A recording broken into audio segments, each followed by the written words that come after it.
নমস্কার। আজকে আমি আপনাদের সঙ্গে শেয়ার করতে চলেছি এই গরমে দারুণ স্বাস্থ্যকর একটি রেসিপি। এই রেসিপিটি হলো পটল লতি বা পলতা শাক দিয়ে মোরলা মাছের দারুণ স্বাদের হালকা একটি সুস্বাদু রেসিপি। পটল লতি কাটার পদ্ধতি সহ আজকে রেসিপিটা শেয়ার করব, আর এভাবে রান্না করলে একটুও কিন্তু তেতো হবে না। তো চলুন কিভাবে পটল লতিটা কেটে নিতে হয় সেটাই আপনাদের সঙ্গে শেয়ার করি। চলুন আগে। তো দেখুন বন্ধুরা, এখানে আমি সুন্দর পটল লতি নিয়েছি, আর লতিগুলো এতটা সুন্দর কি আর বলবো, মোটা মোটা আর দেখতেও ভীষণ সুন্দর। তো লতির যে ডগার অংশটা, কচি অংশ বা কুশি অংশ, এটা ফেলে দিতে হয়। এটাতেই কিন্তু তেতো হয় বেশি। আর যে স্প্রিংয়ের মতো যে অংশগুলো, এগুলোও ফেলে দেবো। তো এরকম করে প্রত্যেকটা লতিগুলো আমি ঠিক এরকম করেই পরিষ্কার করে নেব। তো অনেকেই আছেন যারা তেতোর ভয়ে এই পটল লতি বা পলতা লতা খেতে চান না। একবার আমার এই পদ্ধতিতে খেয়ে দেখুন, খেতে কিন্তু অপূর্ব হয় আর ভীষণ ভালো লাগে। আজকে আমি অন্যরকমভাবে আপনাদের সঙ্গে পটল লতি রান্না করা দেখাবো। তো কথা বলতে বলতে দেখুন একই রকমভাবে সব লতিগুলো পরিষ্কার করে নিয়েছি। এবারে চলুন কেটে নেওয়া যাক। তো এর গোড়ার অংশটা একটু কেটে বাদ দিলাম। যেহেতু একটু মোটা মোটা লতি, সেই জন্য একটু খোসা আমি একটা করে ফেলে দিচ্ছি। আপনারা চাইলে খোসা নাও ফেলতে পারেন, যদি সরু সরু হয় সেক্ষেত্রে আর খোসা ফেলার প্রয়োজন নেই। তো দেখুন এরকম করে আমি একটু বড় বড় করে কেটে নিচ্ছি, তাহলে খেতে সুবিধা হবে। তো লতিগুলো কিন্তু আমার কাটা হয়ে গেছে।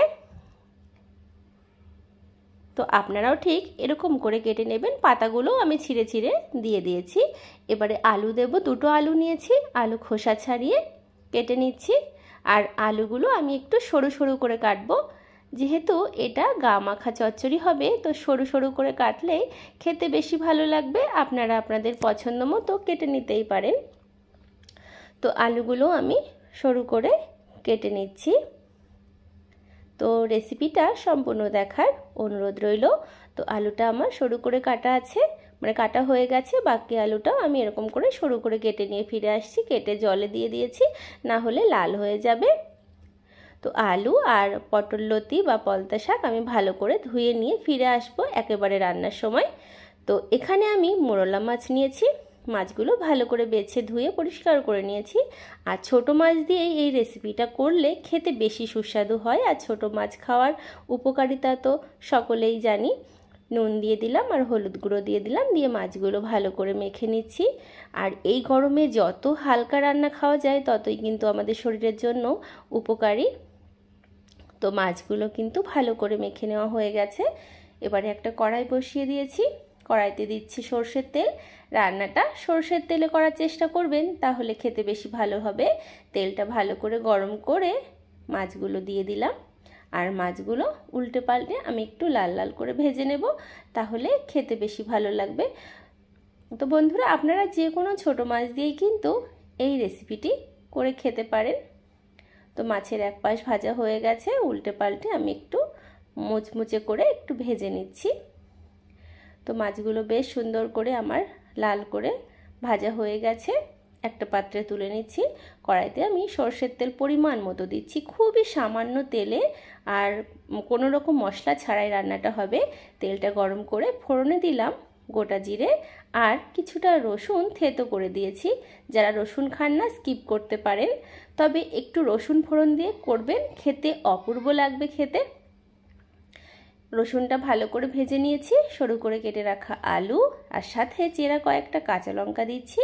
আর এই রেসিপিটা একটু ঝাল ঝাল হলেই খেতে বেশি ভালো লাগে। যাদের মুখে রুচি নেই এই গরমে, একবার এই রেসিপিটা খেয়ে আমাকে কমেন্ট বক্সে জানাবেন আপনাদের কেমন লাগলো। ভালো লাগতে কিন্তু বন্ধুরা বাধ্য হবে। আর যারা তেতো খেতে চান না, তাদেরও একবার রান্না করে দিতে পারেন। স্বাদ মতো নুন আর পরিমাণ মতো হলুদ গুঁড়ো দিয়ে দিচ্ছি। দিয়ে ভালো করে কিছু সময় আর একটু ভেজে নেব। তো কিছু সময় ভালো করে আলু আমার ভাজা হয়ে গেছে। এবারে ঝোলের জন্য আমি পরিমাণ মতো জল দিয়ে দেব। যেহেতু ডাঁটাগুলো সেদ্ধ হবে, সেই বুঝেই কিন্তু জলটা দেব। তো আমি নর্মাল জলই দিচ্ছি।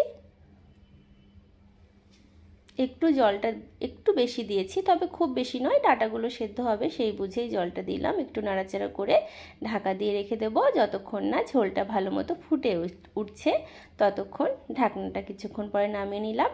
আর বন্ধুরা দেখলেনই আমি কিন্তু এই যে পটল লতিগুলো ভেজে নিলাম না, ডাইরেক্ট ঝোলে দিয়ে রান্না করছি। কেন বলুন তো? ঝোলে দিলে এই লতির পুষ্টিগুণটা বজায় থাকবে। আর যে তেতো হওয়ার কথা বললাম, পটল লতি কিন্তু তেতো হয়, তো এইভাবে ঝোলে দেবেন, দেখবেন একটুও তেতো হবে না। আর খেতে যে এতটা ভালো লাগবে, মনে হবে বারবার যেন এই লতিটা বাড়িতে নিয়ে এসে খাই।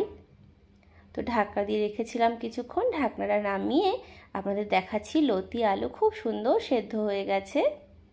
তো আপনাদের যদি রেসিপিটি ভালো লাগে তাহলে অবশ্যই লাইক, শেয়ার, কমেন্ট, সাবস্ক্রাইব করে পাশের বেল আইকনটা প্রেস করতে একদম ভুলবেন না। আলু লতি সেদ্ধ হয়ে যাওয়ার জন্য আমি ভেজে রাখা মৌরলা মাছগুলো বা ছোটো মাছগুলো দিয়ে ভালো করে একটু হালকা হাতে মিশিয়ে নিচ্ছি। রেসিপিটা সাধারণ, খেতে কিন্তু বড় বড় মাছ মাংসর রেসিপিকেও কিন্তু হার মানাবে, এইটুকু আমি গ্যারান্টি দিয়ে বলতে পারি। আর যত তেল মশলা এবং মাছ মাংস মানে বড় মাছ মাংস কম খাওয়া যায়, ততই কিন্তু আমাদের শরীরের পক্ষে ভীষণ ভালো।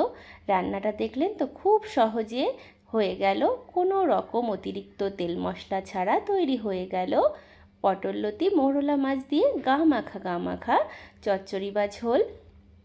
গরম ভাতের সঙ্গে গরমের দুপুরে একবার পরিবেশন করে দেখুন বন্ধুরা, এতটা ভালো লাগবে। তারপরে আমাকে কমেন্ট বক্সে জানাবেন। তো আপনারা এই গরমে সকলে ভালো থাকবেন, সুস্থ থাকবেন। দেখা হবে আপনাদের সঙ্গে পরবর্তী অন্য কোনো রেসিপিতে। আজ তবে বিদায় নিচ্ছি, ধন্যবাদ।